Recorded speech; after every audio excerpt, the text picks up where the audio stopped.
नमस्कार बच्चों, मैं डिम्पल सैनी आप सभी का हार्दिक अभिनंदन करती हूँ आपके इस चैनल में। तो हमारी जो क्लास है हिंदी की वो चल रही है। हम पढ़ रहे हैं, देखिए यूपी बोर्ड की 12th क्लास की सामान्य हिंदी का जो चैप्टर है हमारा वो है अशोक के फूल, जो जिसके लेखक है आचार्य हजारी प्रसाद द्विवेदी। तो आचार्य हजारी प्रसाद द्विवेदी जी का देखिए हमने जो फर्स्ट लेक्चर है इसमें पढ़ा था कवि परिचय और लेखक परिचय। उसके बाद सेकंड लेक्चर में हमने अशोक के फूल को आधा कर लिया है। जो हमारा लेसन है, निबंध है उनके द्वारा लिखा गया, उस निबंध को हमने आधा पढ़ लिया है। और जो बचा हुआ जो भाग है आज हम लेक्चर नंबर 3 में पढ़ने जा रहे हैं।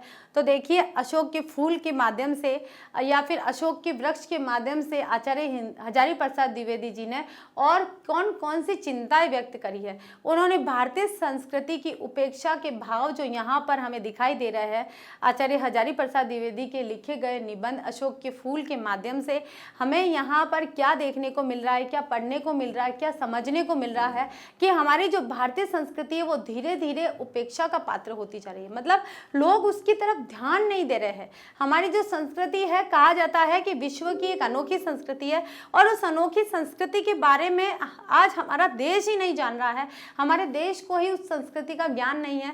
तो वे एक चिंता व्यक्त कर रहे हैं संस्कृति के विलुप्त होने की दिशा में जाते हुए। तो उसी विलुप्तता के आगे देखिए हम आचार्य हजारी प्रसाद द्विवेदी जी आगे और क्या कहते हैं कि जब गंधर्व लोग थे और जो यक्ष थे उनकी ये जो आर्य थे वो जो जातियाँ उनकी अधीनता स्वीकार नहीं करती थी, जो जातियाँ आर्यों की अधीनता स्वीकार नहीं कर रही थी, तो उनको तो आर्य साहित्य में क्या निंदा की उपेक्षा, निंदा का भाव व्यक्त करा है। उनका तो वहाँ पर उपेक्षा की गई है, उनको वहाँ पर गलत साबित करा है। लेकिन जैसे ही जो लोग आर्यों के कहे अनुसार कार्य कर रहे थे या उनके मित्र बन गए थे या उनसे संघर्ष स्थापित नहीं किया था या उनकी अधीनता स्वीकार कर ली थी, उन लोगों को आर्य ने अपने मित्र बनाकर रखा, न तो उनकी किसी प्रकार से उपेक्षा की, न उनकी किसी प्रकार से निंदा करी। तो उसी के आगे चलते हैं कि अब आगे आचार्य हजारी प्रसाद द्विवेदी जी क्या कह रहे हैं। तो आगे चलते हैं। असुर, राक्षस, दानव और दैत्य पहली श्रेणी में तथा यक्ष, गंधर्व, किन्नर, सिद्ध, विद्याधर, वानर, भालू, विद्याधर यहाँ जाएगा वानर, ठीक है, वानर, भालू आदि दूसरी श्रेणी में आते हैं। देखिए यहाँ पर जो श्रेणी विभक्त की है तो आचार्य हजारी प्रसाद द्विवेदी जी ने किस प्रकार से श्रेणी विभक्त करी है कि असुर, राक्षस, दानव और दैत्य। असुर, राक्षस, दानव और दैत्य ये तो प्रथम श्रेणी में आने वाले हैं और उसी में यक्ष, गंधर्व, किन्नर, सिद्ध, विद्याधर, वानर और भालू आदि दूसरी श्रेणी में आते हैं, ठीक है। पर्वती हिंदू समाज में इन सबको बड़ी अद्भुत शक्तियों का आश्रय मानता है, ठीक है। किसको? इनको, यक्ष, गंधर्व, किन्नर, सिद्ध, विद्याधर, वानर और भालू को। सब में देवता बुद्धि का पोषण करता है, ठीक है। अशोक वृक्ष की पूजा इन्हीं गंधर्वों और यक्षों की देन है, ठीक है। अब देखिए जो हमारा हिंदू समाज है वो इन सभी श्रेणियों को बहुत ही पूजनीय मानता है और उनकी पूजा करता है। और हिंदू समाज में इन सबका बहुत अद्भुत, मतलब ऐसे कहते हैं कि बहुत शक्तिशाली होते हैं, ये यक्ष गंधर्व बहुत शक्तिशाली होते हैं, ऐसा माना जाता है, ठीक है। लेकिन ये भी है कि अशोक के वृक्ष की जो पूजा है वो गंधर्व और यक्षों ने ही शुरू करी थी, क्योंकि पहले तो देखिए पेड़ पौधे, नदी, जल, पहाड़ इनको ही देवता माने जाते थे, है ना। बारिश हो गई तो देवता है, इंद्र देवता है, पानी को जल देवता, अग्नि को वरुण देवता, तो पहले यही देवता थे, यही सब, ये प्रकृति की जो चीजें हैं यही सारी मतलब देवी देवताओं के रूप में पूजे जाते थे। तो गंधर्वों और यक्षों ने क्या किया कि भाई पेड़ों को पूजा, और पेड़ों को पूजते पूजते वे अशोक के वृक्ष की भी पूजा करने लगे। अब एक वृक्ष की उन्होंने, हो सकता है उनके पास में हो, वो उनके आसपास रहने में वहीं पर वो वृक्ष और उसकी उन्होंने ज्यादा पूजा करी, तो उनके जो अनुयायी थे उन्होंने भी उसी की तरह जो दिखने वाला वृक्ष था यानी कि अशोक का वृक्ष था ढूंढा और उसकी पूजा करी। धीरे धीरे वो चलन में आ गया। तो आज ये अशोक का वृक्ष एक धार्मिक वृक्ष माना जाता है जिसमें हिंदू धर्म में इसका विशेष स्थान है। तो इन्हीं गंधर्वों और यक्षों की देन है अशोक के वृक्ष की पूजा। प्राचीन साहित्य में इस वृक्ष की पूजा के उत्सवों का बड़ा सरस वर्णन मिलता है कि इस पेड़ की जो पूजा है बहुत उत्सव के साथ की जाती थी। ऐसा भी कहा जाता है कि प्राचीन समय में जब अशोक के वृक्ष की पूजा होती थी तो उसको एक उत्सव की तरह मनाया जाता था, ठीक है। असल पूजा अशोक की नहीं बल्कि उसके अधिष्ठाता कंदर्प देवता की होती थी। उसमें अशोक की, ऐसे कह रहे हैं कि किसी पेड़ की नहीं होती थी, उसमें बैठे हुए कंदर्प देवता की पूजा होती थी। वे वहाँ उस समय जब माना जाता था कि अशोक के वृक्ष में कंदर्प देवता का निवास होता है, इसलिए उस देवता की पूजा की जानी है, तो वह अशोक के वृक्ष की पूजा होती थी। ठीक है, इसे मदनोत्सव भी कहते हैं, कि इसे मदन का उत्सव भी कहते हैं, जिसमें मन के जो देवता होते हैं उनका उत्सव भी कहते हैं। ठीक है, किसको कहते हैं? अशोक के वृक्ष को। अशोक के वृक्ष की जब पूजा की जाती थी तो उसे एक उत्सव की तरह मनाया जाता था, और उत्सव की तरह मनाया जाता था तो उस उत्सव को क्या कहते थे? मदनोत्सव, मदन का उत्सव। ठीक है, आगे चलते हैं। महाराज भोज के सरस्वती कंठाभरण, ठीक है, एक साहित्य लिखा था उन्होंने, महाराज भोज ने। सरस्वती कंठाभरण से जान पड़ता है कि यह उत्सव त्रयोदशी, यानी कि जो हमारा हिंदी महीना आता है उसमें एकम, दूज, तीज, चतुर, पंच, छठ, इस तरह से आता है, तो उसको बोलते हैं ये त्रयोदशी। त्रयोदशी यानी कि 13वें दिन के, त्रयोदशी के दिन होता है। मालविका अग्निमित्र जो किसके द्वारा लिखा गया है? कालिदास जी के द्वारा। और रत्नावली में इस उत्सव का बड़ा सरस मनोहर वर्णन मिलता है। देखिए, हमने ये पढ़ा पहले भी कि कालिदास जब 2000 वर्ष पूर्व थे तो 2000 वर्ष कालिदास के साहित्य में अशोक के वृक्ष की पूजा का नहीं, अशोक के वृक्ष का बखान मिलता है। तो इससे ये साबित होता है कि अशोक, कालिदास के समय से पहले से ही अशोक के वृक्ष की पूजा हो रही है, अशोक के पुष्प की पूजा हो रही है। तो उससे पहले के समय में ही अशोक के जो वृक्ष है उसकी पूजा का वहाँ पर वर्णन मिलता है। मैं जब अशोक के लाल स्तबकों को देखता हूँ तो मुझे वह पुराना वातावरण प्रत्यक्ष और ऊपर दिखाई दे आता है, कि जब मैं अशोक के जो लाल लाल पत्ते होते हैं जब स्टार्टिंग में आते हैं तो उन पत्तों को देखता हूँ तो मुझे ऐसा लगता है कि मैं उस प्राचीन समय में चला गया हूँ जब अशोक का वृक्ष नया नया वहाँ पनपा होगा। ठीक है, राजघरानों में साधारणतः रानी ही अपने सोनपुर चरणों के आपात से इस रहस्यमय वृक्ष को पूजित किया करती थी। कभी कभी रानी अपने स्थान पर किसी अन्य सुंदरी को नियुक्त कर दिया करती थी। कोमल हाथों में अशोक पल्लवों यानी पत्रों बोल सकते हैं, कोमल पत्रों का कोमलतर गुच्छ आया, यानी कि फिर मतलब कोमल हाथों में अशोक पत्तों का कोमलतर और कोमल कोमल गुच्छा बन गया है। इस प्रकार से यह भाव व्यक्त करे गए हैं। अलग तक से रंजित, ठीक है, नुपुरमय चरणों के मृदु आगाज से अशोक का पाद देश आहत हुआ। नीचे हल्की रुंझुन लाल फूलों का उल्लास, किसलयों और कुसुम स्तबकों की मनोहर छाया के नीचे स्टफिक के आसन पर अपने प्रिय को बैठाकर सुंदरियां अबीर, कुमकुम, चंदन और पुष्प संभार से पहले कंदर्प देवता की पूजा करती थी और बाद में सुकुमार भंगिमा से पति के चरणों पर वसंत पुष्पों की अंजलि बिखेर देती थी। क्या होता था देखिए कि अलक्त रक्त से रंजित, ठीक है, अलक्त रक्त से पूरा भीगा हुआ नुपुरमय चरणों के, नुपुरमय पैरों में पायल बांधी हुई है, पायल पहने हुए चरणों के मृदु यानी कि मधुर आगाज से, मतलब कि बहुत ही धीमा मधुर एक चोट करी है से अशोक का जो पाद है, जो पैर है, देश आहत हुआ है। उसका जो पाद देश है वो आहत हुआ है कि पैरों से जिसने उसे रौंदा है उसके लिए ये कहा गया है।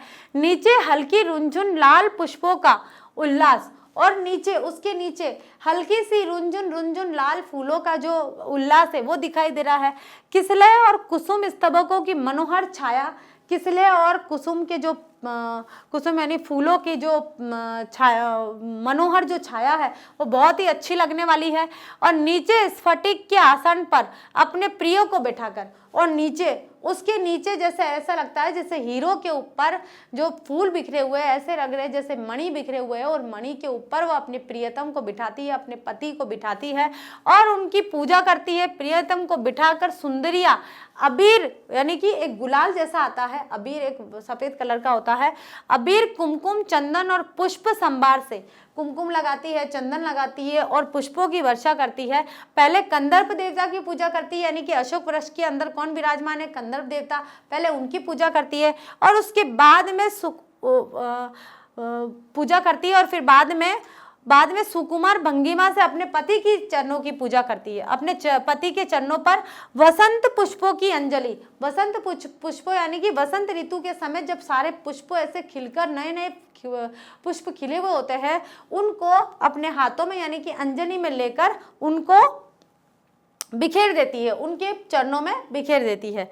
मैं सचमुच इस उत्सव को मादक मानता हूँ। अब यहाँ पर कवि लेखक ये कह रहे हैं, आचार्य हजारी प्रसाद द्विवेदी जी कह रहे हैं कि मैं सच में अगर ऐसा उत्सव होता था तो मैं उसको बहुत मादक मानता हूँ, बहुत ही नशीला मानता हूँ, बहुत उसमें नशा आ जाता है, रस भर जाता है।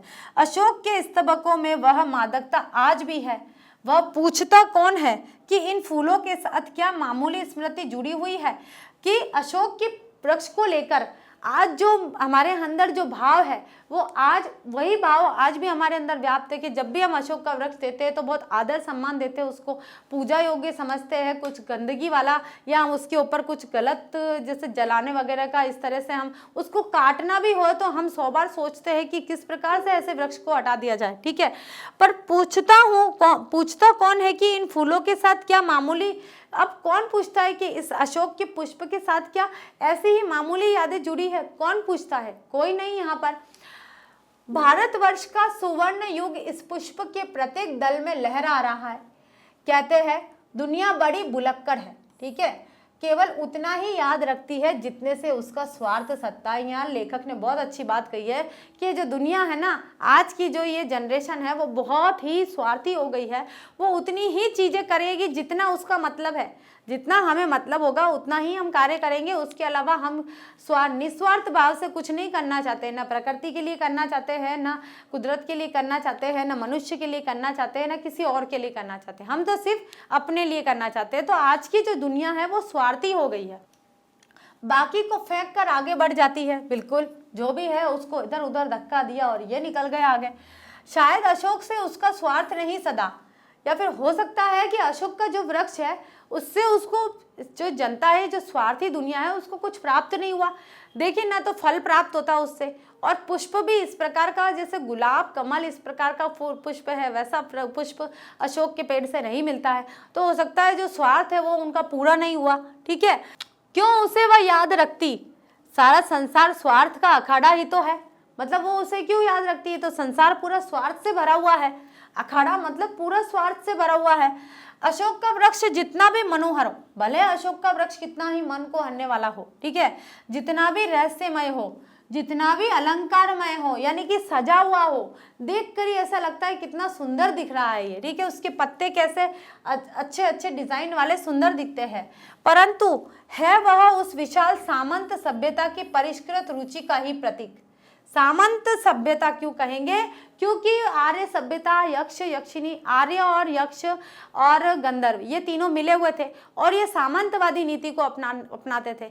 तो ये क्यों ऐसा रहेगा? मतलब भले ही कितना ही ये मनोहर हो, कितना ही रहस्यमय हो, इसमें कितने ही रहस्य छुपे हुए हैं, कितना भी सजा संवरा हो, ठीक है, लेकिन वह उस विशाल सामंत सभ्यता की परिष्कृत यानी कि उसका निखारा हुआ वृक्ष है ये, ठीक है, रहेगा वही कि जो राजसी ठाट बाट से रहते थे, जो लोगों को अधीन रखना चाहते थे, जो लोगों को गुलाम बनाकर रखना चाहते थे, उसी सामंत सभ्यता की परिष्कृत रुचि का प्रतीक है, जो साधारण प्रजा के परिश्रमों पर पली थी, ठीक है, जो साधारण प्रजा की मेहनत से पली थी, ठीक है, उन्होंने नहीं पाला था इस संस्कृति को, उसके रक्त के संसार कणों को खाकर बड़ी हुई थी और लाखों करोड़ों की उपेक्षा से जो समृद्ध हुई थी। ये जो सभ्यता कैसी थी?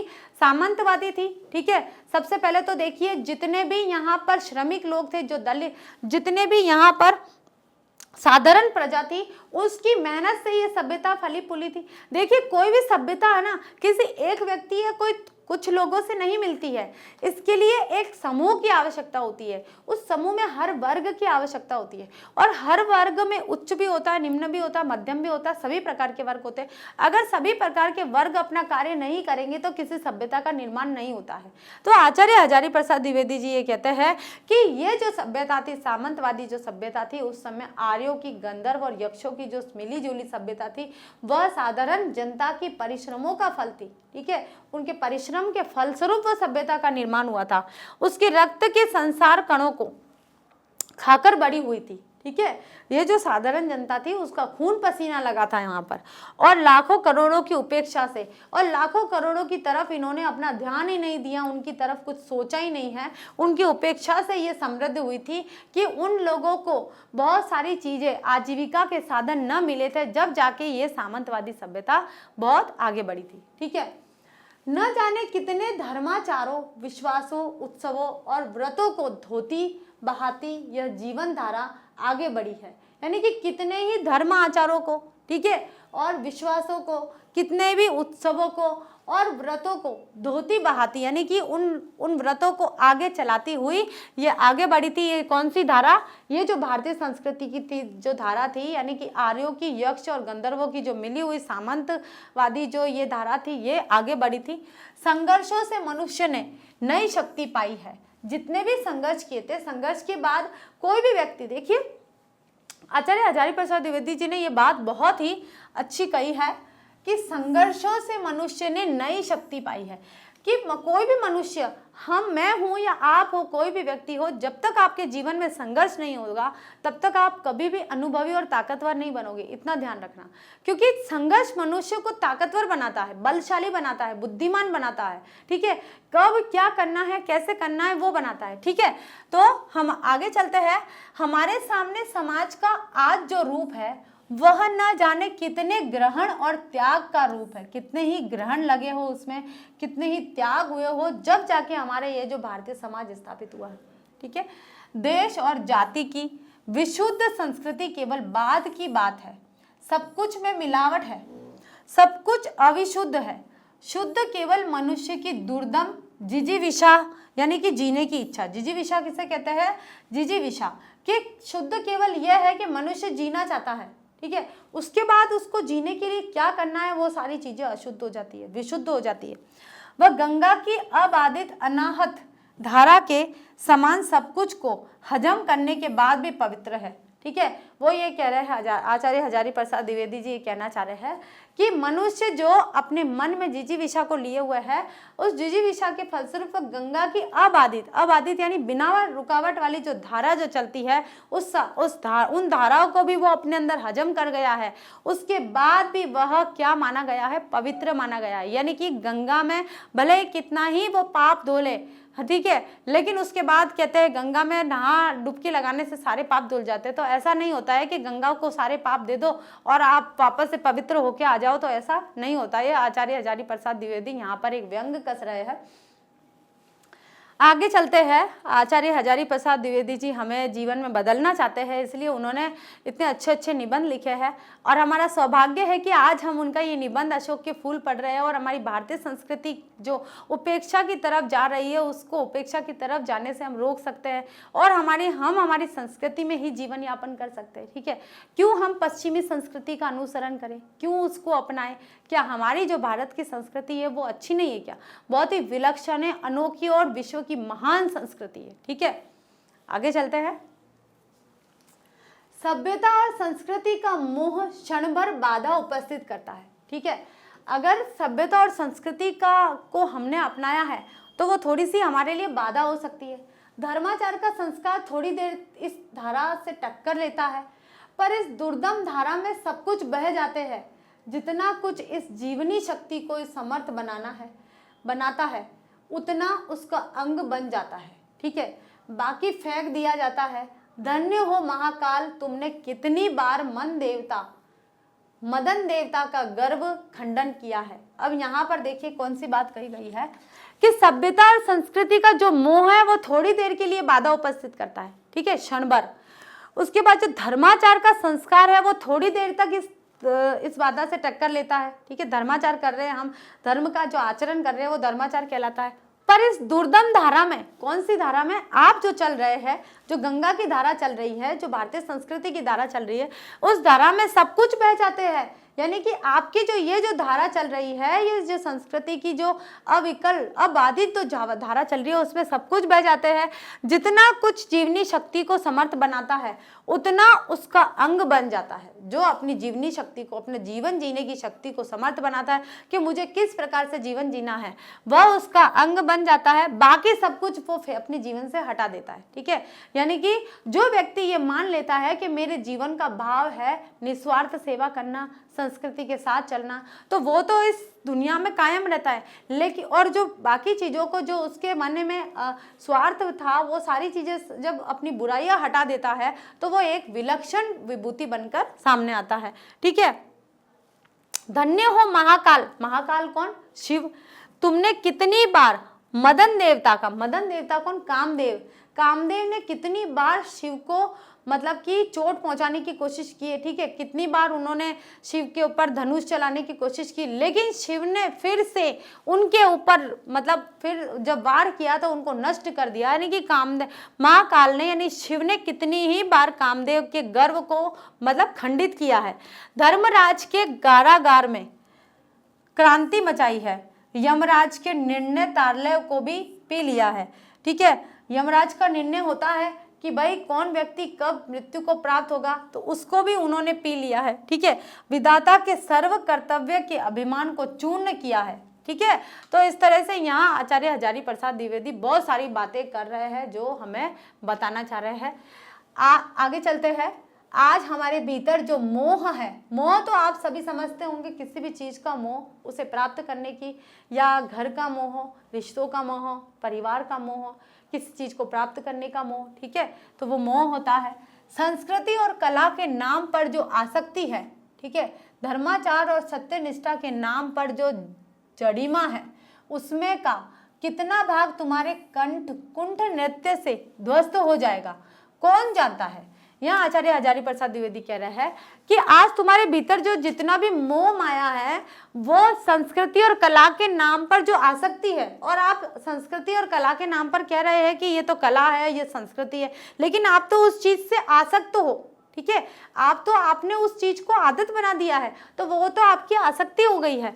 धर्माचार और सत्यनिष्ठा के नाम पर जो जड़िमा है, यानी कि आपने महिमा मंडन कर रखा है, अपने अंदर कुछ जड़ रखा है कि ये तो क्या है, धर्माचार कर रहे हैं हम, ये तो सत्य है, ये सच है, तो ये तो आपने अपनी बुद्धि में एक स्थापित कर ली है कोई बात। ठीक है, और उसमें का मतलब उन सारी चीजों का कितना भाग तुम्हारे कंठ नृत्य से ध्वस्त हो जाएगा, यानी कि आपकी जो कुंठ नृत्य है उससे कितना चीज खत्म हो जाएगा, कौन जानता है। मनुष्य की जीवन धारा फिर भी अपनी मस्तानी चाल से चलती रहती है, यानी कि ये प्रकृति कब क्या कितना मतलब प्रलय ला दे, कितना कुछ नष्ट कर दे, ये कोई नहीं जानता कि कल क्या होने वाला है। हमारी जो आसक्ति बहुत सारी चीज़ों में है वो कल नष्ट हो जाएगी, हम खुद भी नहीं जानते, लेकिन फिर भी हम उसी परिपाटी में चलते रहते हैं। तो इस परिपाटी का विरोध करते हुए यहाँ बताया है कि मनुष्य की जीवन धारा फिर भी अपनी मस्तानी चाल से चलती रहती है। आज अशोक के पुष्प स्तबकों को देखकर मेरा मन उदास हो गया है। मेरा मन अशोक के जो फूल है उसकी जो हालत देखकर मेरा मन उदास हो गया है।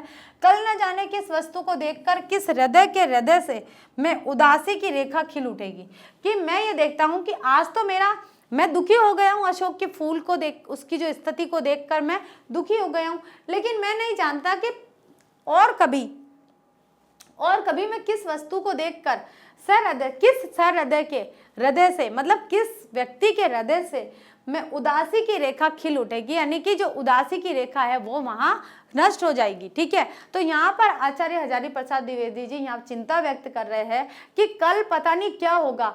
आज जो लोग आसक्त है, विलासिता का जीवन जी रहे हैं, पश्चिमी संस्कृति को अपना रहे हैं, अशोक का फूल, अशोक के वृक्ष को जैसे लोग भूल गए हैं, वैसे ही क्या भारतीय संस्कृति को भी धीरे धीरे वो भूल जाएंगे, ऐसी यहाँ पर आशंका व्यक्त की जा रही है। आगे चलते हैं कि जिन बातों को मैं अत्यंत मूल्यवान समझ रहा हूँ और जिनके प्रचार के लिए चिल्ला चिल्ला कर गला सुखा रहा हूँ, उनमें कितनी जिएंगी और कितनी बह जाएगी। अब ये कह रहा है कि मैं कितनी, मेरे मन में कितने ही विचार उत्पन्न हो रहे हैं, कितनी कल्पनाएं कर रहा हूँ, कल क्या करूंगा, परसों क्या करूंगा, बहुत सारे विचार कर रहा हूँ यहाँ पर, ठीक है। तो उन बातों में से और मैं बहुत सारी बातें कह भी रहा हूँ, ठीक है, लोग कह भी रहे हैं, तो उनमें से कितनी बातें तो सही होगी और कितनी गलत हो जाएगी, ये कोई नहीं जानता है। कौन जानता है? मैं क्या शौक से उदास हुआ हूँ? क्या मुझे शौक आ रहा है उदास होने के लिए? माया काटे कटती नहीं, कि मेरे मन में जो माया है, मेरे मन में जो भ्रम है वो हट ही नहीं रहा है, कि भारतीय संस्कृति को लेकर मेरा जो लगाव है वो बिल्कुल नहीं जा रहा है। उस युग के साहित्य और शिल्प मन को मसले दे रहे हैं, कि ये जो उस साहित्य और संस्कृति को जो लोग नष्ट कर रहे हैं, उस साहित्य और संस्कृति के प्रति मेरा झुकाव बढ़ रहा है। अशोक के फूल ही नहीं, किसलय भी हृदय को कुरेद रहे हैं। कालिदास जैसे कल्प कवि ने अशोक के पुष्प को ही नहीं, किसलयों को भी मदमत करने वाला बताया है। कि कालिदास ने कहा है कि केवल अशोक का फूल ही नहीं है जो आपको आकर्षित कर सकता है, किसलय के जो फूल है वो भी आपको मदमत यानी कि मदमस्त कर देंगे, आसक्त कर देंगे, आपको लीन कर देंगे, ठीक है। आगे चलते हैं। हम पिस जाते, अच्छा ही हुआ जो वह बदल गई, ठीक है। क्या होता कि भाई विज्ञान और संस्कृति, विज्ञान और मतलब प्राचीन समय और विज्ञान को लेकर फिर दोनों के बीच में मनुष्य पिस जाता। अब आचार्य हजारी प्रसाद द्विवेदी यहाँ अपने मन को ही समझा रहे हैं कि अगर संस्कृति को लेकर लोग बदल रहे हैं तो उनको तो हम बदल नहीं सकते, लेकिन मैं ही अपने मन को समझा लेता हूँ कि भाई विज्ञान और ये जो प्रकृति है, इन दोनों को लेकर अगर चलते तो फिर वो हम पिस जाते। उसमें वो अपने आप को समझा रहे हैं यहाँ पर, हम पिस जाते, अच्छा ही हुआ जो वो बदल गई, ठीक है। कि अच्छा हुआ कि ये सब उनकी जो मनोवृत्ति है, मनुष्य की जो मनोवृत्ति है वो बदल गई। पूरी कहाँ बदली है, पर बदल तो रही है। अशोक का फूल तो उसी मस्ती में हंस रहा है, पुराने चित्त से, यानी कि पुराने मन से इसको देखने वाला उदास होता है। यानी कि जो पुराने मन से इस फूल को देखता है कोई भी व्यक्ति, यानी कि संस्कृति का भाव जिसके मन में जागृत है, अगर वो उस पुष्प को देखता है तो वह उदास होगा। क्यों? क्योंकि उसके पुष्प की कोई महत्वता को नहीं देख रहा है, ठीक है। उसके पुष्प की जो महत्ता है उसको कोई देख नहीं रहा है, उसके बारे में, उसकी विशेषताओं के बारे में कोई नहीं जानता है। उसकी जितनी आपको कद्र करनी चाहिए वो कद्र नहीं हो रही है, उसको जितना महत्वपूर्ण स्थान देना चाहिए वो नहीं हो रहा है, उसकी महिमा का गान होना चाहिए वो नहीं हो रहा है। तो इसलिए जिसके मन में संस्कृति को लेकर पोषण है, तो वो व्यक्ति तो उसको देख के, उसकी जो आज की स्थिति है उसको देख के दुखी होगा। वह अपने को पंडित समझता है। पंडिताई भी एक बोझ है, ठीक है, जितनी भी भारी होती है उतनी ही तेजी से डुबाती भी है। मतलब कि पंडिताई, कि आप किसी चीज की पंडिताई कर रहे हो कि हाँ मुझे इस चीज का सर्व ज्ञान है, संपूर्ण ज्ञान है, तो वो आपके लिए एक वजन है कि आपको फिर किसी भी चीज में, हर चीज में आपका सर्वज्ञ होना आवश्यक है, संपूर्ण ज्ञान होना आवश्यक है। लेकिन कभी कभी क्या होता है कि वो पंडिताई आपको डुबा भी देती है। आप जिस चीज में नेतागिरी कर रहे हो, जिस चीज में आप लीडरशिप बन रहे हो, वो आपको किसी दिन डुबा भी देगी। जब वह जीवन का अंग बन जाती है तो सहज हो जाती है, तब वह बोझ नहीं रहती, ठीक है। अगर हम उस पंडिताई, अब जो पंडिताई कर रहे हैं उस पंडिताई को अगर आप व्यापार के रूप में करोगे तो आप एक दिन डूबोगे, ठीक है, छल कपट से करोगे। लेकिन आप उसको जीवन का अंग बनाकर निस्वार्थ भाव से सेवा करोगे लोगों की, तो आप कभी नहीं डूबोगे उसके अंदर, कभी भी वो आपको बोझ नहीं लगेगी। वह उस अवस्था में उदास भी नहीं करती। कहाँ? अशोक का कुछ भी तो नहीं बिगड़ा है। अब आचार्य हजारी प्रसाद द्विवेदी जी ये कह रहे हैं कि कहाँ बिगड़ा है, अशोक का तो कुछ नहीं बिगड़ा है भाई, अशोक तो वहीं खड़ा है जहाँ खड़ा था, उसी स्थिति में खड़ा है। कितनी मस्ती में झूम रहा है। जब उसे लेखक जब उसे हवा के झोंकों से झूमता हुआ देखते हैं तब वो कह रहे हैं कि वो तो उसी स्थिति में, उसका कुछ नहीं बिगड़ा है। बिगड़ा तो इस हमारी जो संस्कृति है उसका है, हमारी संस्कृति का भी कुछ नहीं बिगड़ा है, संस्कृति भी उसी प्रकार से है, ठीक है। लेकिन बिगड़ा किसका है? मानव का, क्योंकि मानव संस्कृति से अछूता होता जा रहा है, अपने आप को उस सौभाग्य से अछूता रख रहा है। तो बिगड़ता किसका है? मनुष्य का बिगड़ रहा है। न तो फूल का बिगड़ा है, न वृक्ष का बिगड़ा है, न अशोक का बिगड़ा है, ना किसी और फूल का बिगड़ा है, ना प्रकृति का बिगड़ा है, ना हमारी भारतीय संस्कृति का कुछ बिगड़ा है। ठीक है, बिगड़ा किसका है? मनुष्य का, जो इस संस्कृति से दूर होता जा रहा है। कालिदास इसका रस ले सके थे। ठीक है, कालिदास को इसका आभास था। कालिदास में इतनी मतलब कुशलता थी कि उन्होंने अशोक के पुष्प की यहाँ पर अशोक के पुष्प का यहाँ पर वर्णन करके उसकी महत्वता को बताया था। ठीक है, उनमें ये कुशलता थी क्योंकि वे उसका रस ले पाए थे, उसके पुष्प का आनंद ले पाए थे।